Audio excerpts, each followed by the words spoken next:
Welcome to episode 13 of Getting Real, the perfect buyer's consultation. It has always been important to nail down a great buyer's consultation. But now, if we're looking into the future of what the real estate industry is, with or without all of these NAR lawsuits, it is going to be of vital importance to not only set up a buyer's consultation, but absolutely crush it. The one most important thing I want you to get from this podcast episode is the need to do something in terms of a buyer's consultation. No one would ever take a listing. You wouldn't walk into a house and go list it without some sort of listing consultation. So why do we look at buyers in a completely different regard? That's what we're going to dive into today. We are going to nail down exactly how to crush your buyer's consultation. I'm going to walk you through how to set it up, what to do before the buyer's consultation, what to do at the buyer's consultation,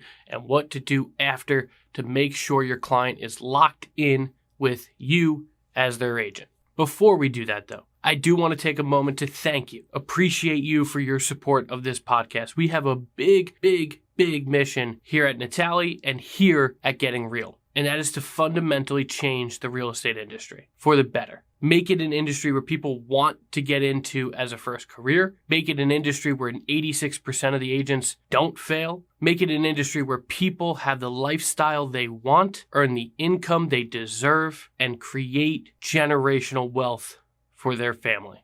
And I couldn't start to even really look at that mission without your support. So by liking this episode, commenting, sharing, subscribing to the podcast, doing anything you can, giving us 5 stars wherever you are watching or listening means the world to me. It means the world to our family. It means the world to our mission to fundamentally redesign the real estate industry. Now let's take a dive into why a buyer's consultation is becoming more and more important. You are going to start being questioned on how and what you are doing to be compensated as a buyer's agent. Whether the lawsuits go through that fundamentally removes buyer's agency compensation from a listing agreement is yet to be determined. We are years away from that happening. However, I suspect, and I've already seen just in the conversations we've had with potential clients, that you are going to start getting questioned. How do you get compensated? How does this all work? Because I saw something here. I saw something here on social media. I saw something in the news about buyer's agents, not being compensated, this, that, and another thing. So there's more transparency coming, and that's okay. You just need to be prepared for it. And one of the best ways to prepare for talking about how you are compensated and what you are doing to help someone is by sitting down with them in a chair and discussing it with them. This does not happen just naturally. You can't just meet a buyer at a house and try to talk about all these different things while they're looking at a home. It just doesn't work that way. So the need for a buyer's consultation is going to be there because buyers are going to be more demanding of knowing exactly what you are doing to help them buy a home, and also how are you getting compensated. So that's the reason we're going to see more and more buyer's consultations happen. I think it's a great thing. I've been doing this for now going on 16 years. And for years upon years now, ever since I was a very new agent, I have always done buyer's consultations.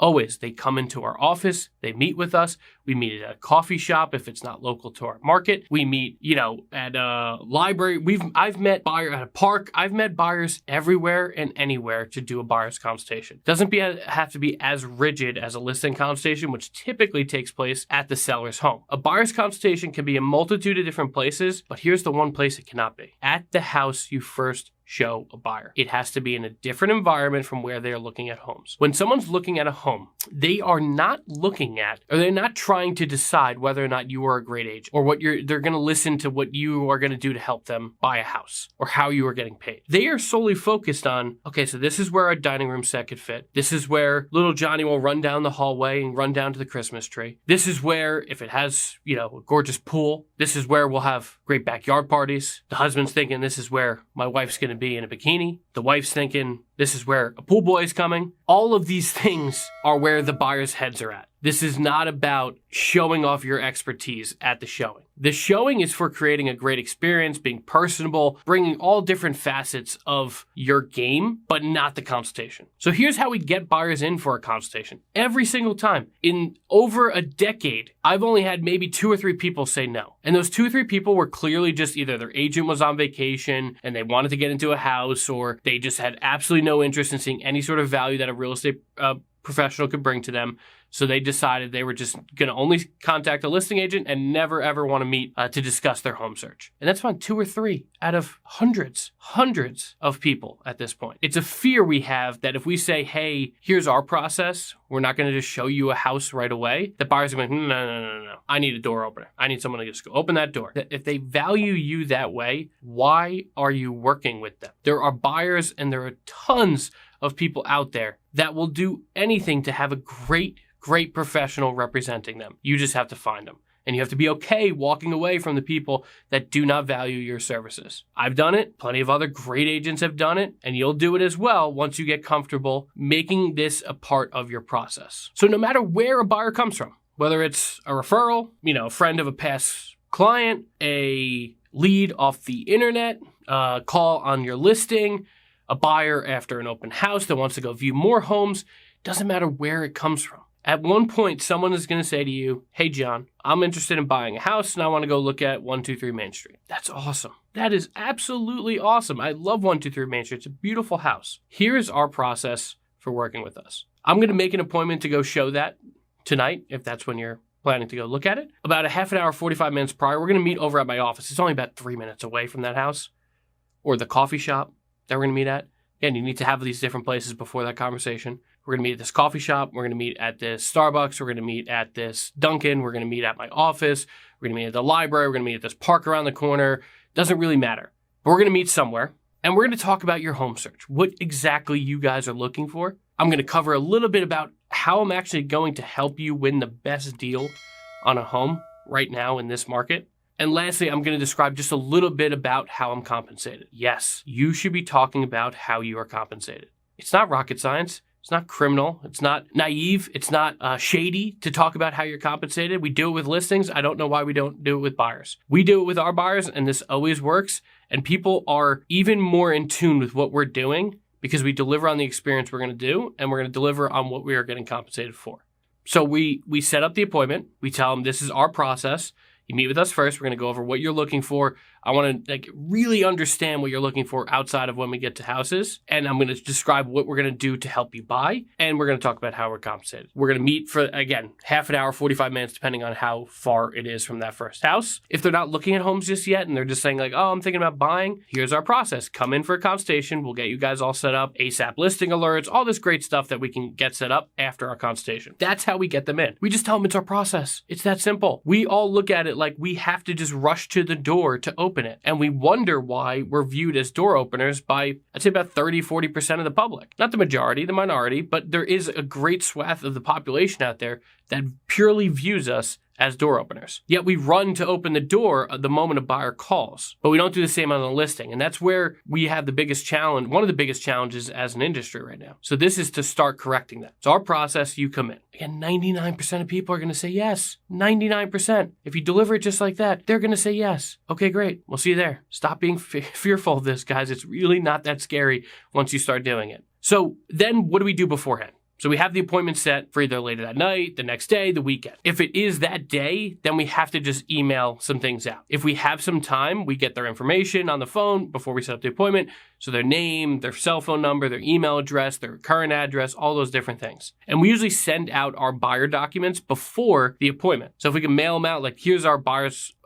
We have, on the listing side, we have a 47 bullet point of what we do to help people sell. And we also have it for the buyer side as well. So we send them that document about what we're going to do to help them buy, some of our statistics versus the average agent, all of those types of things before we even meet with them. We want to try to build up that equity with them before we even meet. So we send out these documents, preferably by the mail. If we have to, we just email them over. We send them a Google invite with directions to exactly where we're meeting, a couple reminders built into the Google invite, and we set all this up, again, at least 45 minutes out from that first showing. And if there's no other showing, then you have all the time in the world to do this. So we send things out. We arrive to the appointment at least 10 or 15 minutes early, always. If they're there early, then great. You have some extra time to talk about what they're looking for and what you're going to do to help them buy. If they're not there, it's great to be there early. It shows that you are responsive. I usually send a text 5 minutes before the appointment time, and especially if it's in a public place. Hey, just walking in now, going to grab a table. I'll see you in 5 minutes. Again, this helps them prepare that you're already there. If you've never met them before, it lets them know, okay, you're already sitting at a table. They should look for you. If you sent them an email with your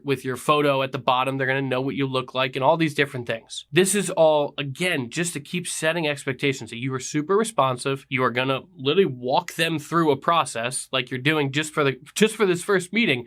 You are walking them through a process, and it's going to build that ability for them to really trust you. If they're the best friend of someone who just bought and you threw a housewarming party for, you met them there and you already have a ton of equity with them, great. This is just going to further that. However, if they are mildly a stranger, this is going to tell them, damn, this guy, this girl, this woman, this anything is professional. And that's exactly how we do for listing consultations. So why don't we do it for buyers? So that's where we start, is we start with this super professional process. We're going to meet you here, Google invite, docs out. This is what we're about. This is what we're going to do to help you buy. Let them set those expectations that you are the person they should be talking to, and you will win immensely at these buyers consultations. So we set up, we arrive. I don't bring much with me. I do bring a couple of documents. If they are going to see homes, obviously I print out those sheets. We don't go crazy giving them a binder full of stuff. I don't pull up a PowerPoint presentation. It's not about that. It's not about that at all. So they walk in, arrive, we shake hands, we make eye contact, we discuss exactly what they are looking for. So I typically ask the questions of, what's causing you to want to buy a home? What have you heard about the market? What have you heard about buying a home in X, Y, and Z areas? What's your reasoning for wanting to buy in those exact areas? Do you commute? Do you work from home?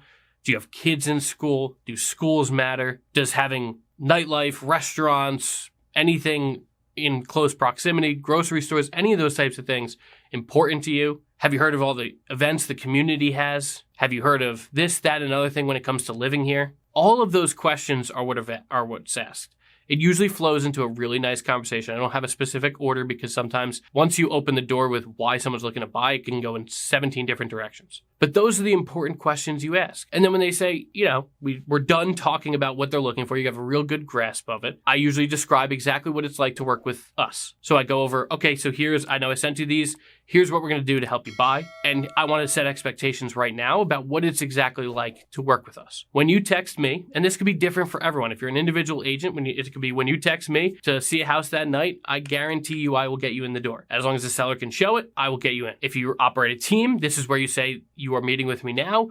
I sometimes show the house. I also have showing agents, so if you need to get in instantaneously, I have someone that will meet you right away. My showing schedules are Monday, Wednesday, Friday from 5 to 8 p.m. for people that work during the day. I only show houses on the weekends. I only show houses Monday, Tuesday, Wednesday during the day. Whatever your schedule is, set those expectations in the buyer's consultation. Most of us, yes, we'll have a carte blanche, like you could see a house whenever. If you reach out to me, because that's what it kind of takes to find a buyer home. You need to be accessible and you need to be able to show a home. But setting the buyer's expectations on what exactly that's going to look like. Hey, you text me, or hey, you get an email from me with a new property, email me back, and I will set up the appointment. If you don't hear from me within 20 minutes, text me or call me. All of those things should be stated in this buyer's consultation. So your buyer knows exactly what to do when they see a house that they are interested in. Because that is not what our job and our function is. Our job and our function is to negotiate a great deal / navigate a multiple offer situation still. Our job and our function is to walk a buyer through the entire process of buying a home and be that person to answer every single question they have. And we all know that those are going to be literally dozens, if not 100 questions between when a buyer starts and when they close. So being the expert that they can rely on to ask those questions is what your job function is. All of these things you're doing in the consultation, asking the right questions, telling them what you're going to do, setting expectations, makes you appear as the expert. So that's why it's super important to do so. And here is how we cover how we get compensated. I say, you know what? It's been in the news lately about how buyer's agents get compensated. We're very direct with how we get compensated. I tell a buyer, Mr. and Mrs. Buyer, here's exactly how we get compensated. When agents go to list a home, there is a commission paid by the seller to the listing brokerage. That listing brokerage decides how much of that commission is typically shared with the buyer's agent. Typically, it's half. So if they take a 5% listing, 2.5% goes to the listing agent, 2.5% goes to the buyer's agent. And that's how we get compensated. There's times where it could be 4%, 2% to the buyer's agent, 2% to the seller's agent. There could be times where they do a flat fee. They pay $300, they get in the MLS, and they only offer out a buyer's agent commission of 2 or 2.5%. There could be a time where the seller takes the commission and offers out 0 to the buyer's agent. In that case, and you will know before we look at a house, in that case, our base fee is X, and you determine what that is. For us, we say 2%. And if they're not paying that commission as of right now, so if they're only doing a 2% listing and keeping it all for themselves and not offering any out to a buyer's agent, that 2% will be responsible by you guys. And here's exactly how we structure it. We put it into the price. So we just negotiate it as part of the price because they are reducing their price by the 2%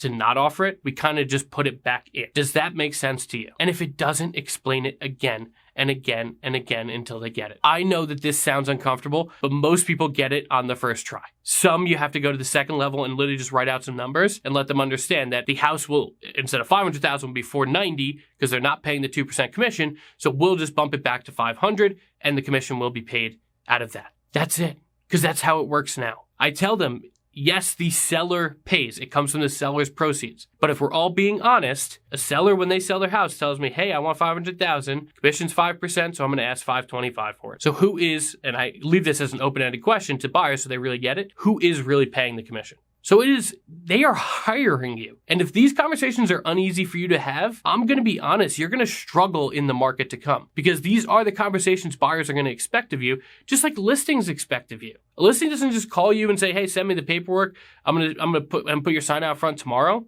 Usually you meet with them, discuss price, your compensation, what you're going to do to help them sell, all those different things. So this is actually a great thing for your business. This is what has helped solidify our buyer's business so much. And those are the 3 things we cover. We cover what are they looking for? All the different questions we have when they can actually sit down and have a face-to-face, eye-to-eye contact conversation. We discuss what we're going to do to help them buy. And we're going to lastly discuss how we are getting compensated. And now in some states, you do have to have a buyer's agency agreement signed. I think you should. So this is at the end of that, after you talk about being compensated, and this is our buyer's agency agreement. You could do this one of 2 ways. You could say, we're going to go see 123 Main Street after this. It looks beautiful. I'm going to leave this with you, or I will send it to you tonight to e-sign if you want to partner up. We're going to go see that house. You don't have to sign this just to see that house. If you want to make an offer, obviously I will be representing you as a buyer's agent. However, I do give them some time to think about it. Many, boom, they sign right away. Because you've done something, if they've already bought a house previously in their life, like you've done something completely different. And if they're a first-time home buyer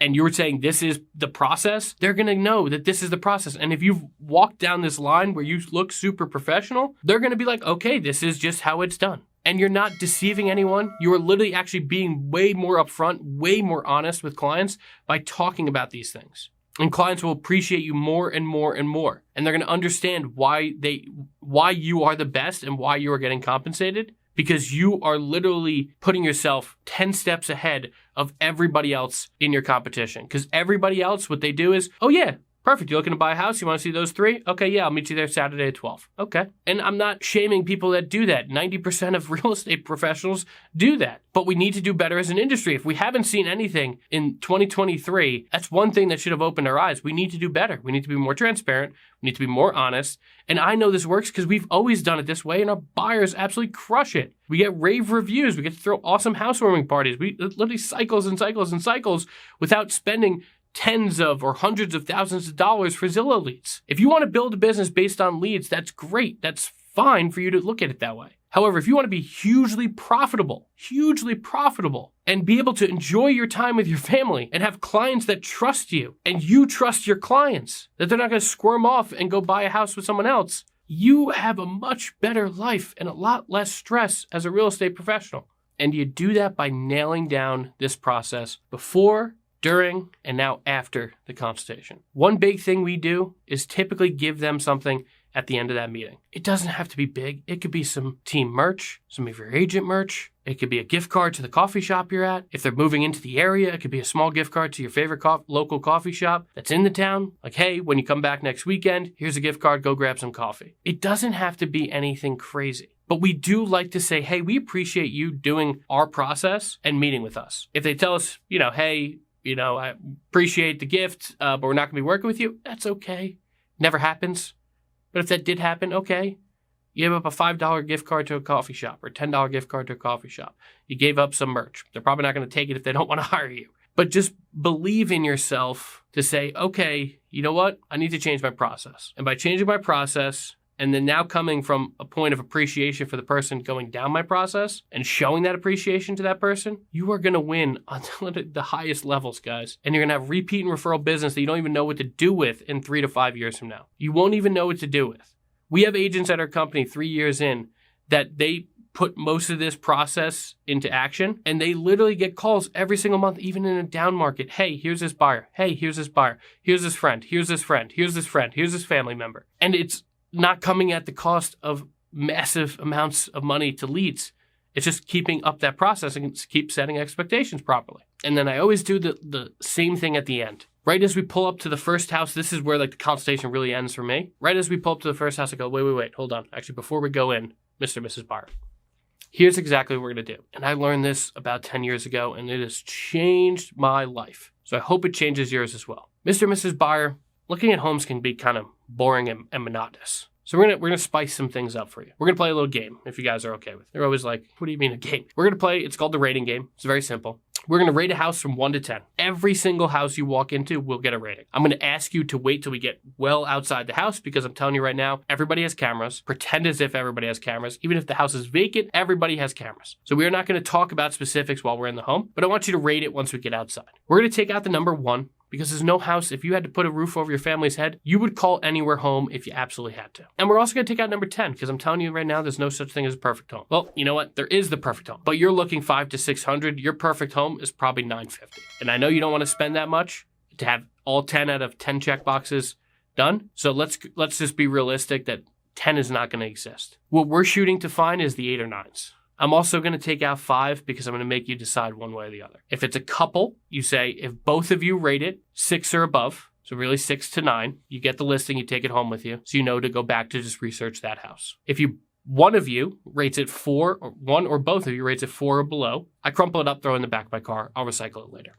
The reason, even if one spouse gives it a 9 and the other one gives it a 4, they're not buying that house. It starts to get spouses or couples, people buying a house in partnership on the same page. If it's an individual person, they only have their own opinion. So you just say, if you rate it 6 or above, if you rate it 4 or below, that's when I do what I do. But otherwise, all you really have to do is describe that to them, and then you're going to see they get really invested in this. So the first house most likely is going to be like a 6. And if they don't like it, it's going to be a 4 or 3. And then from there, you're going to see most of the ratings should go to like that 7, 8, 9 range. And when they get their first 9, I bet you they're going to put an offer in, maybe even an 8. And it's not about rushing the process. It's about helping them decide. Our jobs as buyer's agents are not to rush the process, force decision making.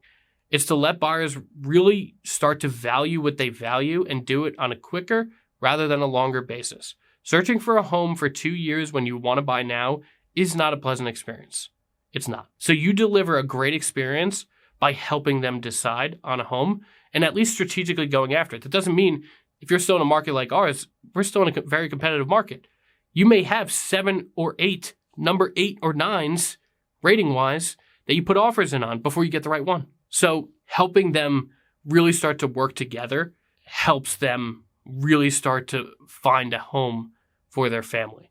And this rating game really helps them come together, understand what they're looking for, and at the same time help you understand, like, what is there something that's holding them back? Like, why isn't that an 8? Why is it a 6 or a 7? What is that 1 or 2 things that's missing? So then you can go out and try to find it. Maybe it's another house in the neighborhood that has it. You know, if this just had a pool, if this house, perfect layout, but if the kitchen was just more updated at, even if it was a higher price, I'd buy it. Okay, so let me go find the one with the damn updated kitchen. Let me go find one that has a swimming pool.